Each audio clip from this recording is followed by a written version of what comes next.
আজ আপনাদের সাথে আরও একটি অনলাইন ফ্রি ক্লাস নিয়ে হাজির হয়েছি, যেখানে রয়েছে 3 ডিমের 2 pound vanilla Spiderman theme cake, তাও আবার চুলায় তৈরি। সালামু আলাইকুম সুপ্রিয় দর্শক, আজ আপনাদের সাথে এই অনলাইন ক্লাসে 3 ডিমের 2 pound vanilla Spiderman theme cake decoration করতে কতটুকু ক্রিমের প্রয়োজন হয়েছে, সুগার সিরাপ, পানির পরিমাণ, সাথে কেক জেল সহ কতটুকু লেগেছে, কাপ এবং গ্রামের মাপ সহ বলে দেওয়া হবে আজকের এই ভিডিওতে। এতটা ডিটেলসলি আর কোথাও আপনারা পাবেন না। স্পঞ্জ কেকের ক্ষেত্রে প্রত্যেকটা টিপস অনেক বেশি গুরুত্বপূর্ণ। এবার শুকনো উপকরণ চেলে নেব, এই জন্য মিক্সিং বোল, ছাকনা 1/4 কাপ প্লাস নিয়ে নিলাম হাফ কাপ পরিমাণ ময়দা, গ্রামের মাপে রয়েছে 90 গ্রাম, সাথে 1.5 টেবিল চামচ পরিমাণ কর্নফ্লাওয়ার, গ্রামের মাপে রয়েছে 15 গ্রাম, সাথে দিচ্ছি বেকিং পাউডার, যেখানে 1 চামচের 4 ভাগে 3 ভাগ আনুমানিক, যেখানে 3 থেকে 3.5 গ্রাম পরিমাণ দিয়ে এবার শুকনো উপকরণ ভালোভাবে চেলে মিশিয়ে একটা সাইডে ঢাকা দিয়ে রেখে দিচ্ছি। শুকনো উপকরণ অবশ্যই ভালো করে আমাদের মিশিয়ে নিতে হবে, তা না হলে বেকিং পাউডার ভালোভাবে মিশবে না, দলা পেকে থাকবে। অন্যদিকে আমি রুম টেম্পারেচারে থাকা 3টি ডিম নিয়েছি। খোসা সহ ডিমের ওজন ছিল 206 গ্রাম। খোসা ভেঙে নেওয়ার পরে ডিমের ওজন ছিল 175 গ্রাম। এইবার আমি একটি ইলেকট্রিক বিটার দিয়ে চিনি ব্যতীত কয়েক সেকেন্ডের মতো 10 থেকে 15 সেকেন্ড পর্যন্ত বিট করে নিচ্ছি। আপনারা চাইলে ডিমের সাদা অংশ হলুদ অংশ আলাদা করেও পারফেক্টভাবে ডিমের ফোমটা তৈরি করে নিতে পারেন। আপনাদের কেক তৈরির ক্ষেত্রে কোনো উপকরণ যদি ফ্রিজে থাকে, তাহলে কখনোই আপনাদের কেকের স্পঞ্জি পারফেক্ট আসবে না। পাশাপাশি ফ্রিজ থেকে অবশ্যই 1 ঘন্টা আগে বের করে রাখতে হবে, শুধু ক্রিম ছাড়া। এইবার দিয়ে দিলাম আমি মেজারমেন্ট কাপের হাফ কাপ মানে 100 গ্রাম চিনি। চিনিটা দিয়ে এইবার মিডিয়াম হাই স্পিডে আমি বিট করব, আর মাঝে মাঝে বিটারটা বন্ধ করে চারপাশ থেকে ছড়িয়ে ছিটিয়ে থাকা চিনি নিচে একটা সাইডে বা কোথাও দলা পেকে আছে কিনা সেটা মেক শিওর হওয়ার জন্য চারপাশ থেকে সমস্ত চিনি স্প্যাচুলা দিয়ে মাঝে এনে আবারও বিট করব। এই কাজটা খুব বেশি ইম্পর্টেন্ট, অবশ্যই সেটা করতে হবে। তা না হলে পরবর্তী সময়ে চিনিটা কচকচানি বা আস্ত থেকে গেলে কেকটা বেক হলে উপরে ভেজা ভেজা থেকে যাবে। আর অনবরত কোনোভাবে বিট করা যাবে না, মাঝে মাঝে বিটারটা অবশ্যই বন্ধ করতে হবে, তা না হলে বিটারটা নষ্ট হয়ে যাবে। এখনও কিন্তু আমাদের ডিমের ফোমটা পারফেক্টভাবে রেডি হয়নি। এই যে দেখতে পাচ্ছেন 50-50 পর্যন্ত আমাদের ডিমের ফোমটা রেডি হয়েছে। এবার আবারও চিনিটা আমি চারপাশ থেকে ছড়িয়ে ছিটিয়ে থাকা বা নিচে জমে থাকা চিনিটা একটু মিশিয়ে নিচ্ছি। আর এই জায়গায় আরও একটি ইম্পর্টেন্ট টিপস শেয়ার করছি। এই যে আমরা ডিমের ফোমটা বা ম্যারাংটা তৈরি করছি, ডিমের ম্যারাংটা তৈরির ক্ষেত্রে অবশ্যই একটা ইম্পর্টেন্ট টিপস রয়েছে, সেটা হচ্ছে ডিমের ফোমটা কিন্তু খুব দ্রুত গরমের মধ্যে চারপাশ থেকে পানি ছাড়তে শুরু করে, ফলে আমাদের কেকটা অতিরিক্ত এয়ার বাবল ক্রিয়েট হয়ে পরবর্তী সময়ে বেক হয়ে আবারও চুপসে যায়। এই বিষয়টা অবশ্যই লক্ষ্য রাখতে হবে। ডিমের ফোম কিন্তু খুব দ্রুত শুকনো উপকরণ মিশিয়ে কেক টিনে ঢেলে আমাদের বেকিং করতে হবে। তো মোটামুটি আমাদের ডিমের ফোমটা 100% পর্যন্ত হওয়ার পরে 1 টিস্পুন পরিমাণ 5 ml ভ্যানিলা এসেন্স দিয়ে দিচ্ছি। এসেন্সটা অবশ্যই একটু বোতল সহ ঝাঁকিয়ে নেবেন। আমি সবসময় এই এসেন্সটা মানে গ্রেট ফুডের এই এসেন্সটা ইউজ করি। একজন আপু আমাকে কমেন্ট করেছেন আমি কোত্থেকে কিনি। এটা মূলত আমি যে কোনো বেকিং রিলেটিভ শপ থেকেই আসলে কিনি। আপনারা চাইলে কিনতে পারেন, কিংবা বেকিং শপ থেকেও বা অনলাইন পেজ থেকেও কিনতে পারেন। তো এবার দিয়ে দিলাম আগের থেকে চেলে রাখা সেই শুকনো উপকরণ। তো ভালোভাবে একটু মিশিয়ে নিলাম। এই জায়গায় আমার একটা দুর্ভাগ্যক্রমে ভুল হয়েছিল। সেটা হচ্ছে এই যে শুকনো উপকরণ মেশাচ্ছি, এই সব কাজ করতে গেলে আমাদের কিন্তু অনেক কিছু ভুল ত্রুটি হয়ে যায়। ওই সময় শুকনো উপকরণ ডিমের ম্যারাঙের সাথে ঢালার সময় আমার ক্যামেরাটাই আমি অন করতে ভুলে গিয়েছিলাম। কিন্তু আবার সৌভাগ্যক্রমে সেমভাবে একটা রেকর্ড সেম রেসিপির আমার আগের ছিল, সেটা আপনাদের সাথে অ্যাড করে দিলাম। তো ফোল্ড এবং কাট মেথডে আমি শুকনো উপকরণ খুব বেশি জোরেও না, আবার খুব বেশি আস্তেও না, মোটামুটি হাতের কৌশলটা রেখে মিডিয়াম হাই স্পিডে মিশিয়ে নিয়েছি। যদি খুব আস্তে আস্তে আপনারা শুকনো উপকরণ মেশান, ডিমের ফোমটা ডেবে যাবে। আবার খুব বেশি সময় নিয়ে লং টাইম পর্যন্ত মেশালে কেক বেটারটা মিক্স হবে ঠিকই, কিন্তু পরবর্তী সময়ে রাবারি টাইপের হয়ে যাবে। তো ইতিমধ্যে আমি ভালোভাবে স্প্যাচুলা দিয়ে একটু চেক করে দেখলাম যে শুকনো উপকরণ কোথাও আটকে আছে কিনা বা দলা পেকে আছে কিনা। আমাদের কেক বেটারটা একদমই পারফেক্ট হতে হবে। আমাদের কেক টিনের ওজন এসেছে 236 গ্রাম। আজকে আমাদের 3টা ডিম দিয়ে আমি vanilla sponge cake Spiderman theme cake decoration করব, চুলায় ডেলিভারি করব, সেটাও কিন্তু 2 পাউন্ড। কেক বেটার কিছুটা ওপর থেকে আমি ঢেলে নিয়েছি, আর আমার কেক টিনটা ছিল 9 ইঞ্চ।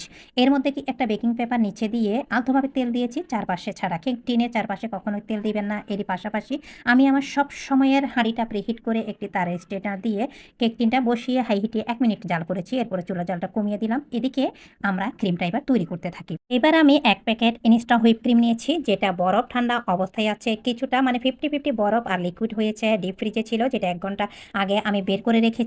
আপনাদের সাথে আমি প্রচণ্ড গরমে কিভাবে হুইপ ক্রিম তৈরি করবেন পারফেক্টভাবে সেটা শেয়ার করেছি। আজকে শেয়ার করছি আমি চকলেট গানাশ, কোনো প্রকার জেলাটিন কিংবা গুঁড়া দুধ, কর্নফ্লাওয়ার কিছুই ছাড়া সহজভাবে কিভাবে প্রচণ্ড গরমে রান্নাঘরের কাউন্টার টপারে আমি ক্রিম তৈরি করছি সেটা শেয়ার করছি। 10 মিনিটের জন্য আবারও ডিপ ফ্রিজে আমি রেখে দিয়েছিলাম। এইবার আমি হাফ টিস্পুন পরিমাণ, যেখানে রয়েছে 2.5 ml পর্যন্ত ভ্যানিলা এসেন্স দিয়ে বিট করে নিচ্ছি। আজকের 3 ডিমের vanilla Spiderman theme cake decoration করতে আমার টোটাল ক্রিম লেগেছে 1 কাপ, মানে হচ্ছে মেজারমেন্ট কাপের ফুল সাইজের 240 ml এর 1 কাপ। তো আমি আপনাদের সাথে শেয়ার করছি হাফ কাপ প্লাস 1/4 কাপ, যেখানে রয়েছে 150 ml পরিমাণ ক্রিম। পরবর্তী সময়ে অফ স্ক্রিনে আমি উপরে ডেকোরেশনের জন্য আরও 1/4 কাপ পরিমাণ ক্রিম বিট করি, কিন্তু সেখান থেকে আনুমানিক আমার 2.5 থেকে 3 টেবিল চামচ পরিমাণ ক্রিমের প্রয়োজন হয়। টোটাল আমার 180 থেকে 90 গ্রামের মতো ক্রিমের প্রয়োজন হয়। কথা বলতে বলতে মিডিয়াম হাই স্পিডে রেখে আমি শুধুমাত্র 2 থেকে 3 মিনিট পর্যন্ত ক্রিম বিট করে নিয়েছি। কোনো প্রকার কোকো পাউডার, কর্নফ্লাওয়ার, গুঁড়া দুধ, বরফ, সাথে ডার্ক চকলেট আর হোয়াইট চকলেট গানাশ ছাড়া প্রচণ্ড গরমে রান্নাঘরের কাউন্টার টপারে আমি ক্রিম বিট করে নিয়েছি, স্টিপ পিক করে নিয়েছি।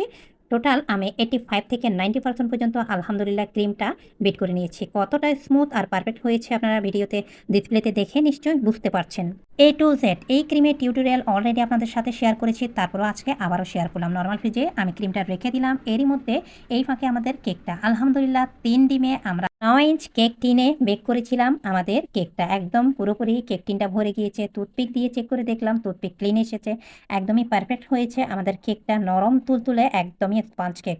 তো এইবার আমি আপনাদের সাথে কেক টিন সহ ওজনটা স্পঞ্জ কেকের বেক হওয়ার পরে শেয়ার করলাম। 296 গ্রাম এর ওজন এসেছে। কেক টিনের ওজন ছিল 236 গ্রাম, তাহলে 236 গ্রাম যদি 596 গ্রাম থেকে বাদ দিলে তাহলে আসে 360 গ্রাম কেক বেকের ওজন। কেকটা এতটা স্পঞ্জিয়া নরম তুলতুলে হয়েছে যে ধরার আগে কিন্তু ভেঙে আসছিল। আর সাথে আমি অফ স্ক্রিনে 2টা স্লাইস করে একটা সাইডে রেখে দিলাম। এবার সুগার সিরাপ তৈরি করে নিচ্ছি। এর মধ্যে আমি হাফ কাপ দিয়ে দিলাম পানি, যেখানে রয়েছে 100 ml। অফ স্ক্রিনে আরও 2 টেবিল চামচ পরিমাণ, মানে 10 ml, 120 ml আমি দিয়ে দিলাম পানি, সাথে দিয়ে দিলাম 3 টেবিল চামচ পরিমাণ চিনি, যেখানে রয়েছে 30 গ্রাম, দিয়ে সুগার সিরাপটা ভালোভাবে একটা সাইডে রেখে দিচ্ছি। যেহেতু স্পঞ্জ কেকে আমরা কোনো প্রকার তেল ইউজ করিনি, তাই চিনির কোয়ান্টিটি মানে সিরাপের কোয়ান্টিটি একটু বেশি লাগতে পারে। আপনারা 1 পাউন্ডের জন্য সুগার সিরাপ নেবেন 1/3 কাপের 1 কাপ পানি, সাথে 1.5 টেবিল চামচ পরিমাণ চিনি। এইবার আমি 12 ইঞ্চ একটি বোর্ডের মধ্যে কিছুটা ক্রিম দিয়ে কেকের একটি স্লাইস দিয়ে সুগার সিরাপ সাথে পর্যাপ্ত পরিমাণ সমানভাবে যতটা সম্ভব ক্রিমটা ছড়িয়ে দিচ্ছি। যদি ক্রিম আপনাদের কোথাও উঁচু কোথাও নিচে হয়, সমান হয়, তাহলে কেকের দ্বিতীয় বা তৃতীয় স্লাইস যখন ক্রিম দিয়ে অ্যাড করবেন তখন সেটা উঁচু নিচু হয়ে যাবে। মোটামুটি আমি দ্বিতীয় লেয়ারটাও বসিয়ে দিয়ে কিছুটা ক্রিম দিয়ে ক্রাম কোটিং করে নিলাম। এরপরে অফ স্ক্রিনে বোর্ড ক্লিন করে এবার দিয়ে দিচ্ছি বর্ডারে, আর কেকের উপরে ক্রিম দিয়ে কেকটা কভার করে নিচ্ছি যতটা সম্ভব। কেকের বর্ডারে ক্রিম দিয়ে উপরেও পর্যাপ্ত পরিমাণ ক্রিমটা দিয়ে দিচ্ছি। যেহেতু এর উপরে আমরা রেড ফুড কালার মিশ্রিত আবারও রেড কালারের ক্রিম দেবো, কিছুটা ফুড কালার দেবো, তাই উপরে ক্রিমের কোয়ান্টিটি বা পরিমাণটা একটু কম, সাথে যেখানে মনে হচ্ছে ক্রিমের প্রয়োজন হালকা পাতলা সেখানে ক্রিম, আর যেখানে মনে হচ্ছে ক্রিমের পরিমাণ বেশি সেখান থেকে ব্রেড নাইফ দিয়ে ক্রিমটা সরিয়ে নিয়ে মোটামুটি কিছুটা স্মুথ ফিনিশিং এনে এর মধ্যে আমি কিছুটা ট্রান্সের oil base colour red food ছড়িয়ে দিলাম। তারপর ফুড কালার মিশ্রিত রেড ফুড কালার মিশ্রিত ক্রিম দিয়ে আলতোভাবে এভাবে কভার করে নিচ্ছি। এতে করে হবে কি, কালারের পরিমাণ বা কালারটা কেকের মধ্যে কম ইউজ হলো। চারপাশে বর্ডার আবারও কভার করে নিচ্ছি। কভার করে নেওয়া হয়ে গেলে কেকটা আমি নর্মাল ফ্রিজে রেখে দেবো সেট হওয়ার জন্য। সেই ফাঁকে এইবার আমরা পাইপিং জেলটা তৈরি করে নিচ্ছি। পাইপিং জেল তৈরি করার কারণ হচ্ছে আমরা স্পাইডার ম্যানের মানে মাকড়সা জালটা তৈরি করব, তার জন্য। এইবার আমি 1.5 টেবিল চামচ পরিমাণ 15 গ্রাম নিচ্ছি পাইপিং জেল অথবা নিউট্রেলা জেল, এক একজনে এক একটা বলে, তো সেটা আমি টেবিল চামচ নর্মালি মেপে নিলাম আর আনুমানিক করে নিচ্ছি। সাথে 1 টেবিল চামচ পরিমাণ পানি দিচ্ছি, আর 1 চামচের 4 ভাগের 1 ভাগ 1.5 থেকে 2 ml দিয়ে দিচ্ছি চকলেট ফুড কালার, দিয়ে ভালোভাবে মিশিয়ে নিচ্ছি একদম যাতে করে স্মুথ হয়ে যায়। কারণ হচ্ছে পাইপিং জেল বা নিউট্রেলা জেলটা অনেক সময় দলা পেকে থাকে, ভালোভাবে স্মুথলি মিশিয়ে নিতে হবে। তারপর অফ স্ক্রিনে আমি পাইপিং জেল একটি পাইপিং ব্যাগে ভরে নিয়ে এরপরে ফ্রিজ থেকে বের করে কেকের উপরে আমরা স্পাইডার ম্যানের যে জাল বা জালিটা মাকড়সার সেটা দিয়ে দেবো। এই তো আমার মনে হচ্ছে ব্যাকগ্রাউন্ডের জন্য খুব ভালো বোঝা যাচ্ছে না, তার জন্য নিচে একটা বোর্ড দিয়ে দিলাম। একেবারে স্মুথ আমাদের glossy shiny piping jail ready. Piping ব্যাগে এখন ভরে নিচ্ছি। এবার আমি ফ্রিজ থেকে কেকটা বের করে ব্রেড নাইফ দিয়ে স্পাইডার ম্যানের মানে মাকড়সার জালটার একটু নকশা দিয়ে সমানভাবে এইভাবে এঁকে নিচ্ছি। এইভাবে এঁকে নিলে আসলে হবে কি, আমাদের জালিটা সেম সেম বা সমানভাবে হবে। তো এই তো আমি এঁকে নিলাম। এঁকে এবার যতটা সম্ভব চারপাশে জালিটা করে দিচ্ছি মাকড়সার।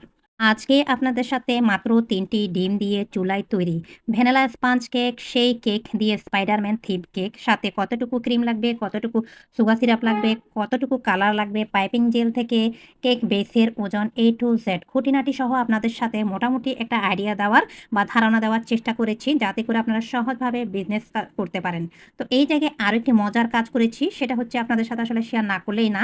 এই যে স্পাইডারম্যান থিমের আমি চোখ দিচ্ছি, সবথেকে আকর্ষণীয় সেটা হচ্ছে আমি বিয়ের কার্ড কেটে তারপর এই চোখ দিয়ে দিচ্ছি। কারণ হচ্ছে যেহেতু কেকের প্রাইস খুবই কম, তাই আমি এই জায়গায় কোনোভাবে ফন্ডেন্টটা ইউজ করতে পারছি না।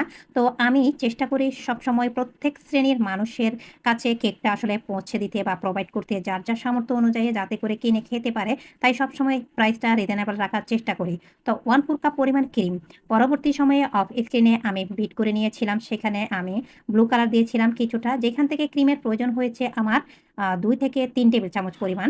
তো সব ক্রিমের প্রয়োজন হয়নি। মোটামুটি আমাদের ১৮০ গ্রামের মতো ক্রিম লেগেছে। এইবার আমি কেক বোর্ড সহ কেকটা ওজন করে শেয়ার করছি। এরপরে বোর্ডের ওজনটাও আপনাদের সাথে শেয়ার করব। আশা করি আজকে আমার ৩ ডিমের চুলায় তৈরি ভ্যানিলা কেকের A to ডিটেইলস রেসিপি আপনাদের কিছুটা হলেও ভালো লেগেছে। যদি আমার বলাতে বা বোঝানো কোনো কিছু ভুল ত্রুটি আসে, অবশ্যই ক্ষমা সুন্দর দৃষ্টিতে দেখবেন। বোর্ডসহ ৩ ডিম দিয়ে ২ পাউন্ড তৈরি করা কেকের ওজন ৯৯৮ গ্রাম আর বোর্ডের ওজন ২৩৪ গ্রাম এসেছে। আমরা যদি বেকারির হিসাবে কেকের ওয়েট ধরি, সেক্ষেত্রে ২ পাউন্ডের থেকে ওজনে বেশি এসেছে। আর যদি আমরা ১.৫ পাউন্ড ধরি, বোর্ডের ওজন মাইনাস করলে সেক্ষেত্রে শুধুমাত্র কেকের ওজন ৭৬৪ গ্রাম বেশি এসেছে, যেখানে ১.৫ পাউন্ডের থেকেও বেশি।